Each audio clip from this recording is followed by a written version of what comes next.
5 ವರ್ಷಗಳ ಹಿಂದೆ ಕಳಪ ಕಾಮಗಾರಿಯಿಂದಾಗಿ ಶಿಥಿಲಾವಸ್ಥೆಗೆ ತಲುಪಿದ್ದ ಗಂಗೊಳ್ಳಿ ಬಂದರಿನ ಜಟ್ಟಿಯ ಪುನರ್ ನಿರ್ಮಾಣವನ್ನು ಮಾಡುವಂತೆ ಒತ್ತಾಯಿಸಿದ ಸ್ಥಳೀಯ ಮೀನುಗಾರರ ಹಿತಾಸಕ್ತಿಯನ್ನು ಗಮನದಲ್ಲಿಟ್ಟುಕೊಂಡು ಮುಖ್ಯಮಂತ್ರಿಗಳು ಉದ್ದೇಶಿತ ಕಾಮಗಾರಿಗಾಗಿ 12 ಕೋಟಿ ರೂಪಾಯಿ ಅನುದಾನವನ್ನು ನೀಡಿದ್ದಾರೆ. ಹೀಗೆಂದು ಬೈಂದೂರು ಶಾಸಕ ಬಿಎಂ ಸುಕುಮಾರ್ ಶೆಟ್ಟಿ ತಿಳಿಸಿದ್ದಾರೆ. ಗಂಗೊಳ್ಳಿ ಬಂದರಿನಲ್ಲಿ ಶುಕ್ರವಾರ ನಡೆದ ಕಾರ್ಯಕ್ರಮದಲ್ಲಿ 12 ಕೋಟಿ ವೆಚ್ಚದ ಜೆಟ್ಟಿ ಮರು ನಿರ್ಮಾಣದ ಕಾಮಗಾರಿ ಮತ್ತು 1 ಕೋಟಿ ವೆಚ್ಚದ ರಸ್ತೆ ಕಾಮಗಾರಿಯ ಗುದ್ದಲಿ ಪೂಜೆ ನೆರವೇರಿಸಿ ಅವರು ಮಾತನಾಡಿದರು.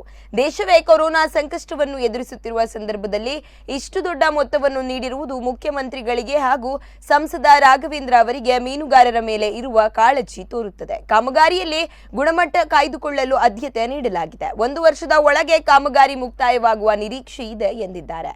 ಜಿಲ್ಲಾ ಪಂಚಾಯಿತಿ ಸದಸ್ಯೆ ಶೋಭಾ ಪುತ್ರನ್, ತಾಲೂಕು ಪಂಚಾಯಿತಿ ಸದಸ್ಯ ಸುರೇಂದ್ರ ಕಾರ್ವಿ, ಗಂಗೊಳ್ಳಿ ಗ್ರಾಮ ಪಂಚಾಯತ್ ಅಧ್ಯಕ್ಷ ಶ್ರೀನಿವಾಸ್ ಕಾರ್ವಿ, ಉಪಾಧ್ಯಕ್ಷೆ ಪ್ರೇಮಾ ಪೂಜಾರಿ ಸೇರಿದಂತೆ ಮತ್ತಿತರರು ಉಪಸ್ಥಿತರಿದ್ದರು.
ಮಂತ್ರಿಗಳ ಗಮನಕ್ಕೆ ತಂದಾಗ ಲೋಕಸಭಾ ಸದಸ್ಯರಲ್ಲಿ ಈ ಜೆಟ್ಟಿ ನಿರ್ಮಾಣ ಆಗದಿದ್ದರೆ ಗಂಗೊಳ್ಳಿಯ ಮೀನುಗಾರರಿಗೆ ತೊಂದರೆ ಆಗುತ್ತೆ, ಅವರು ಬೋಟನ್ನು ದಡಕ್ಕೆ ಸೇರಿಸುವ ತೊಂದರೆಯನ್ನು ಅನುಭವಿಸುತ್ತಾರೆ, ಅವರಿಗೆ ಸುಸಲಿತವಾಗಿ ಈ ಕಾರ್ಯಕ್ರಮವನ್ನು ಮಾಡಲೇಬೇಕು ಎನ್ನುವ ಮಾತನ್ನು ದಿನ ಹೇಳುವಂಥ ವ್ಯವಸ್ಥೆ ಮಾಡಿದೆ.